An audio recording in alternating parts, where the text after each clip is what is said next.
I think the reason why I do things I do, um, and I think the reason most people do anything that they do is because I love the things that I do, or I love some aspects of the things that I do. Um, yeah, I started going to mass because I loved my parents, and they made me go to mass. I had to go to mass, That's but real. obviously I don't have to anymore. And there's a real love there, a real feeling of belonging, first of all. So I love that aspect of being in a church that is universal, and the community, the and then the sights, the sounds, the feel. I love that it's such an earthy church, a textural church.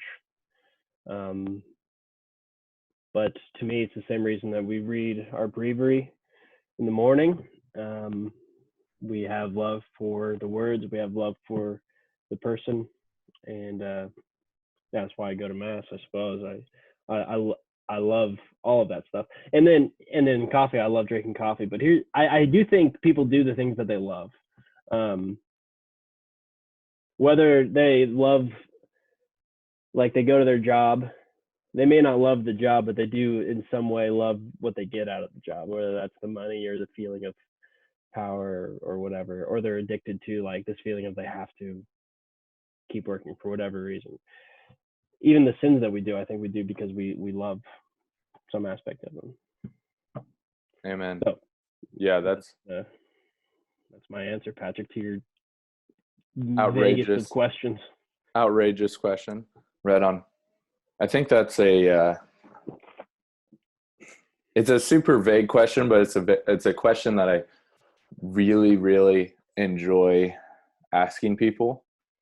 Mostly probably because I've been asked, like, just challenged with that stuff, and so I'm just like, yikes. What if you just like, if I just put people on the spot to like answer that? It doesn't matter what they say, like right then and there, but I think it would give you like um, a prompt to just like look deeper into it too. But Yeah, and I don't think it's always hmm.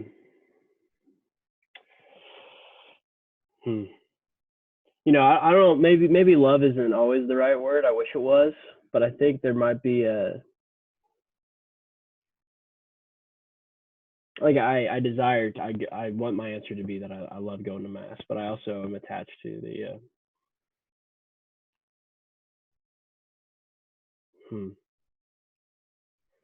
Well, there's like a certain fear of like what if I stopped? I don't want to feel. I don't want to. whoa, I'm scared of that, and I don't want to do that. So I love the feeling of not. I love the feeling of going, partly because I don't want to stop going.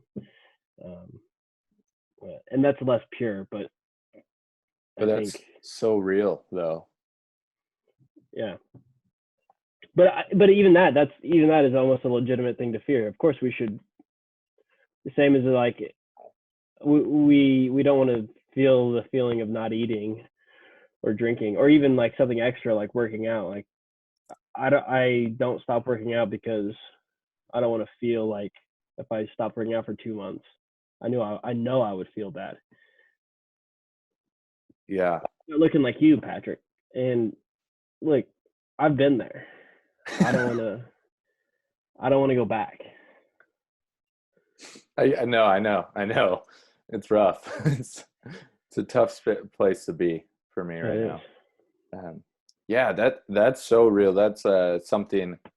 Um, I'm really glad you brought that up because I experience that a lot when I, especially after like multiple times of just falling over and over again, and just being like, why do I do it? Why do I still like believe this thing that right now all I can say is it's bringing me shame and guilt?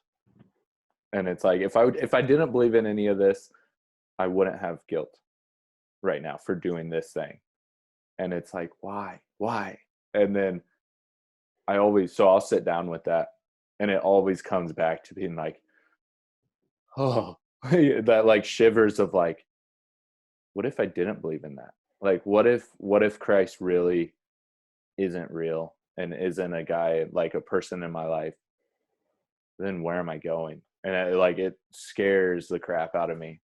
And I'm just like, and that's what it is. And then Peter's saying of like, well, where else would we go? Like, to whom should we go? And that's like so real and so relevant. It's like, you're right. Yeah, who else are we? What else am I going to do? Even though I'm not, we're not always there. It's like, this is the best thing to do. We know that.